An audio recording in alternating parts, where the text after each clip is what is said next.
I want you to imagine, just for a second, that you're holding an object in your hands right now.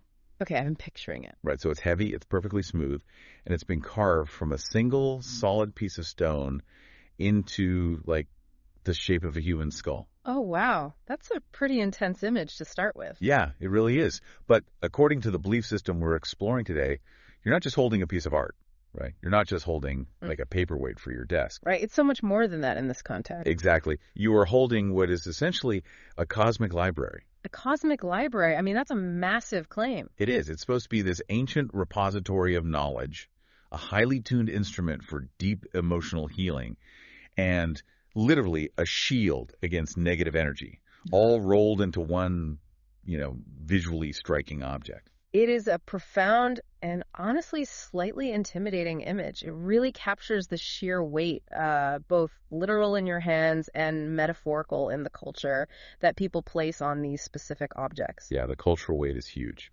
Definitely. Because we're dealing with something far beyond just, an appreciation for pretty rocks here.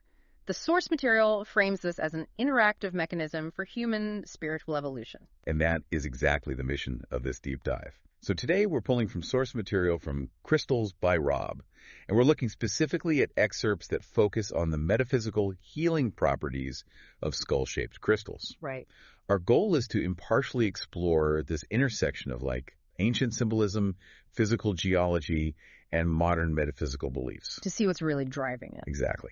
We're going to look closely at exactly how and why these crystal skulls are used, the internal logic of the practice, and what people are actually experiencing when they interact with them.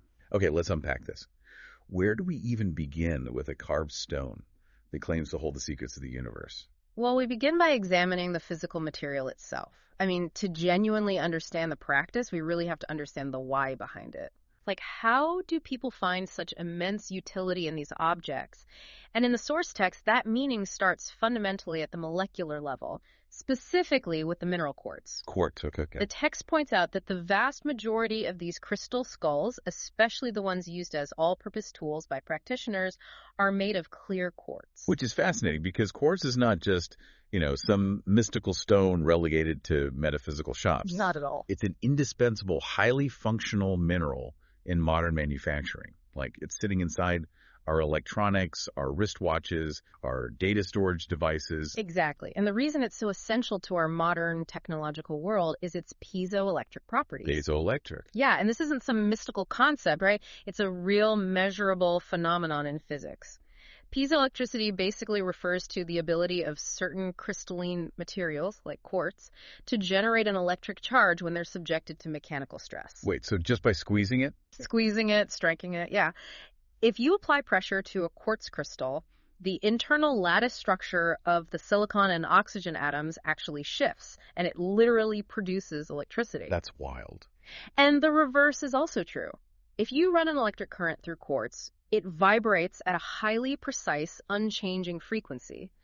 That exact vibration is how quartz watches keep such accurate time. So it's fundamentally interactive with energy. It takes an input and creates a very consistent, measurable output. Exactly. I actually like to think of it like a geological USB drive. A geological USD drive. I like that. Right, because if we can use the physical properties of quartz to store digital data in our smartphones and computers, believers argue that it's completely logical that these same crystalline structures allow crystal skulls to store energetic data. Right, bridging that gap. Yeah, the text explicitly refers to them as cosmic libraries, capable of holding vast amounts of ancient knowledge.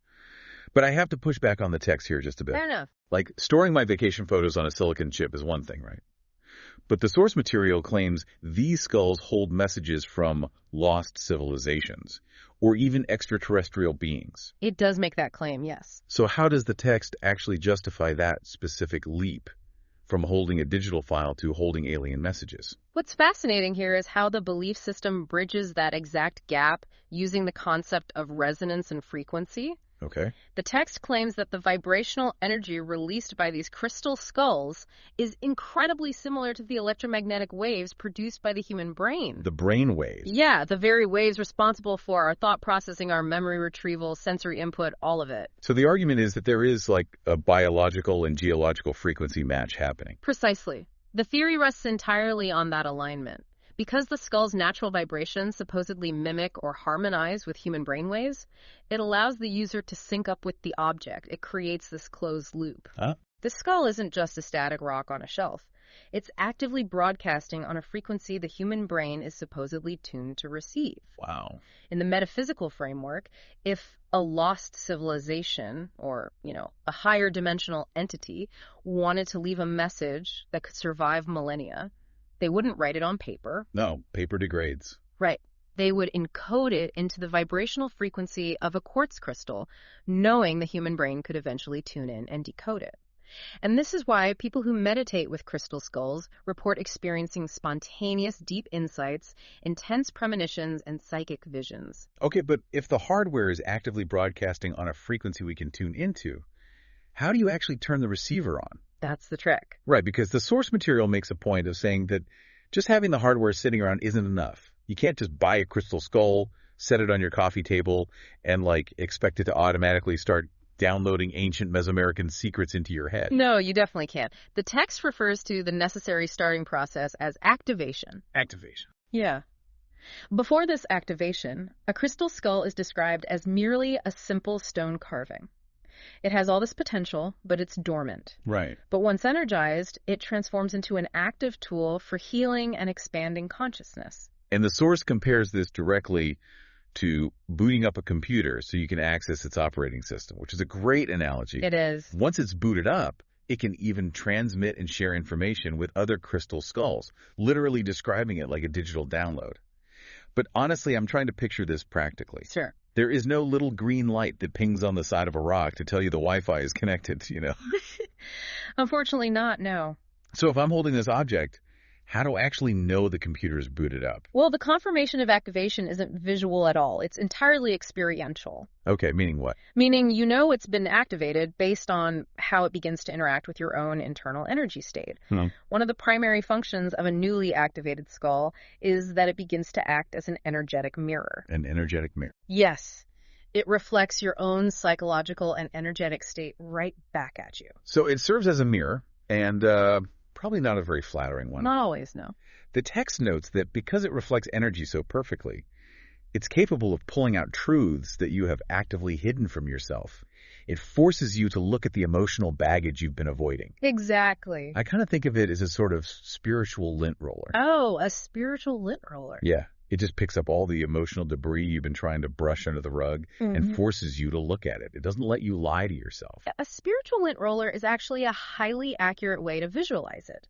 Yeah. The text identifies this confronting process as being ideal for shadow work. Shadow work. Yeah, in psychological terms, shadow work, a concept originating from Carl Jung, is the process of exploring your inner darkness. Oh, right. It's dealing with the repressed parts of your identity, your shames, your fears. And it is famously difficult and uncomfortable work. But why do you need a crystal skull for that? Couldn't someone just sit in a quiet room and do their own shadow work? They could, absolutely. But the text argues that using an external object provides a crucial psychological anchor. An anchor, okay.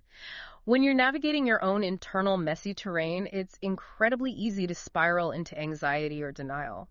By projecting this confronting energy onto the physical weight of the crystal skull, the user has a steadfast external guide. Oh, I see. The skull provides an intuitive pull, illuminating the exact areas of their life that require focus, whether that means they need deep emotional healing or they need to expand their boundaries. It allows a person to systematically rebuild themselves from the inside out, using the physical object to pace the process. So it gives you a tangible partner in a very intangible process. Precisely. That makes sense. And if this skull is acting as an energetic mirror internally, it stands to reason it's also interacting with the physical body's broader energy system, right? The source outlines how these skulls interact with the chakras and the external environment. And the utility completely shifts depending on the actual color and composition of the stone. The material composition totally dictates the mechanism of action. The text notes that dark-colored crystal skulls like deep purple amethyst, smoky quartz, or obsidian are utilized specifically for grounding. Okay, grounding. Yeah, they pull energy directly from the root chakra. Now, since we know the root chakra is the center associated with our base survival instincts, safety, and our fight-or-flight response, yeah, how does the dark stone physically interact with that specific energy center? Think about the physical properties of a dark, dense stone like obsidian. It absorbs light, right? It's completely opaque. Yeah. Metaphysically, it functions the exact same way with energy. It acts like a powerful magnet, absorbing and pulling toxic, chaotic energies out of your system. Oh, okay. And simultaneously, it draws dense, stabilizing life force energy upward from the earth. By anchoring that root chakra, it naturally calms the body's overactive fight or flight response, eases panic, and renews a sense of self-esteem because the user finally feels secure. Then we look at the complete opposite end of the spectrum with the clear stones. Yes, the clear quartz. The unique vibration of a clear quartz skull activates the crown chakra at the top of the head. And since clear quartz refracts and transmits light rather than absorbing it, it acts as a transmitter for spiritual enlightenment and higher wisdom.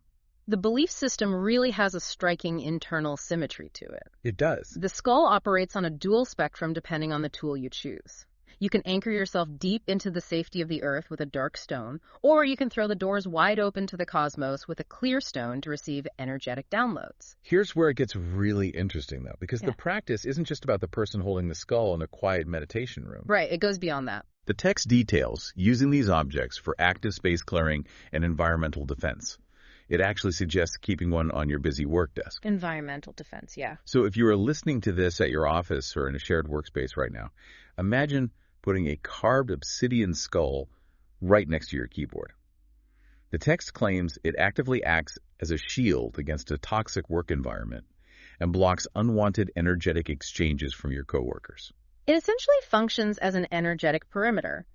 In a shared high-stress environment, you're constantly bombarded by the moods, the anxieties, the chaotic energies of everyone around you. Oh, absolutely. By placing a dark, absorbing crystal skull on your desk, the belief is that the stone absorbs the toxicity of the room before it ever reaches your personal energy field. It's like having an energetic bouncer standing guard at your cubicle. That's a great way to put it. So, okay, we understand the hardware, the shadow work, and the environmental defense. But the text provides very specific physical instructions on how to use these objects. It's a highly tactile practice. You don't just stare at it from across the room. Yeah. No, the tactile nature of the practice is deeply rooted in history. The source reminds us that the skull shape itself has a lineage of ancient healing, magic, and manifestation stretching back over 2,000 years. Over 2,000 years? Yes.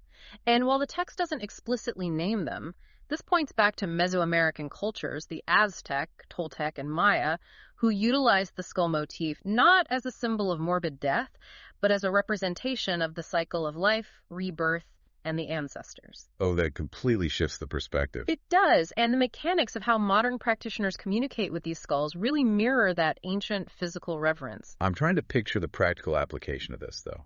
If I want to receive a download, what am I physically doing with the skull? The physical engagement is quite literal. You are linking your sensory organs to the corresponding anatomy of the stone. Wait, really? Yeah.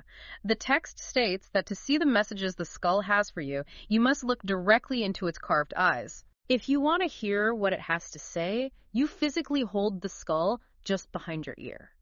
And if you are trying to intuitively receive broader information about the past, present, or future, you place your hands directly on its cranium. Okay, but this brings up a massive conceptual hurdle for me. What's that? When a user puts the heavy quartz skull behind their ear and hears a message, or puts their hands on the cranium and receives a download, who exactly is doing the talking?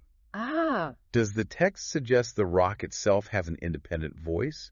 Or is it like unlocking a voice already living inside the user's mind? This raises an important question, and it's actually a point of divergence within the community that the source text addresses directly. There are two distinct theories here. Lay them on me. The first revolves around the concept of guardianship. The text notes that owners of these skulls don't refer to themselves as owners. They adopt the title of guardians. That implies a relationship of caretaking rather than possession. It does. Many guardians believe that each crystal skull harbors its own unique, independent consciousness and personality. They even often receive a specific name for their skull during meditation. Wow. Under this external theory, the energy they interact with is viewed as a distinct spirit, a guide, or a teacher from a higher dimension. So it's someone else. Right. The external entity is essentially using the crystal skull's tuned energy field as a telephone line to communicate with the guardian and assist them on their path. In that scenario, the voice is entirely external. It's an ancient spirit or a higher dimensional guide on the other end of the line. So what's the second theory? The second theory is entirely internal and psychological. Other practitioners feel that the profound energies and insights coming through the crystal skull are actually originating from their own higher self. Oh, I see. In this framework, the skull is not a telephone to another dimension. It acts as a massive amplifier for the user's own subconscious wisdom. Oh, it's you talking to you. Exactly. The physical object serves as a conduit, allowing the user to bypass their conscious anxieties and access their own innate intuitions and abilities that are normally just, drowned out by the noise of daily life. It acts as an acoustic chamber for the mind. It turns down the volume of the outside world so you can finally hear your own intuition clearly. Yes, exactly. And honestly, whether a user believes it's an ancient spirit guiding them or just their own unlocked subconscious, the outcome is identical. Both interpretations provide the user with a profound sense of connection, clear guidance, and access to deeper wisdom. The mechanism of belief functions the exact same way regardless of where you attribute the source of the voice. The object facilitates the breakthrough. And practitioners take this concept of amplification even further by incorporating sacred geometry. Right. The text mentions placing the crystal skull in the center of a grid, surrounded by clear quartz points. Yes. How does arranging rocks in a geometric shape actually amplify an intention? Think of it like the architecture of an acoustic concert hall. If you place a speaker in the center of a poorly designed room, the sound scatters and gets muddy. Yeah, that makes sense. But if you build specific geometric angles like an acoustic shell, the sound waves bounce off the walls and focus the energy outward into the audience with massive power. Ah. A crystal grid functions on that exact same principle. By arranging quartz points in specific, mathematically significant shapes, like hexagons or multi-pointed stars around the central skull, the user is building a physical, energetic architecture. That is so visually interesting. The surrounding crystals gather the intention programmed into the skull and broadcast it outward with focused intensity. So if you're trying to manifest healing or project inspiration for a project, you're building a physical amplifier on your floor to broadcast that intention. Exactly. The text even mentions that engaging your other senses, like simply listening to deeply inspiring music while physically holding the skull, can activate powerful healing energies through your hands. It's really a full sensory immersion. It is. But there is one specific mechanical detail in the text that completely caught my attention. Oh, what's that?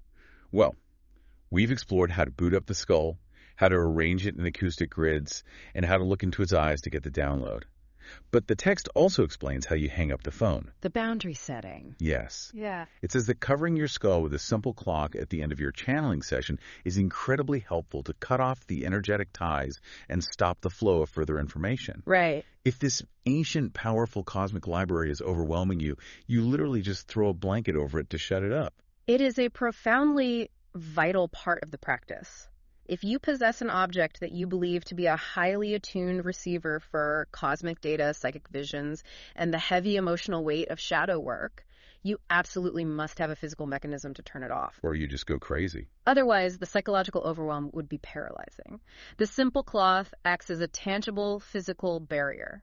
It signals to the user's brain and supposedly to the crystal itself that the session has concluded and the boundary has been reestablished. So what does this all mean?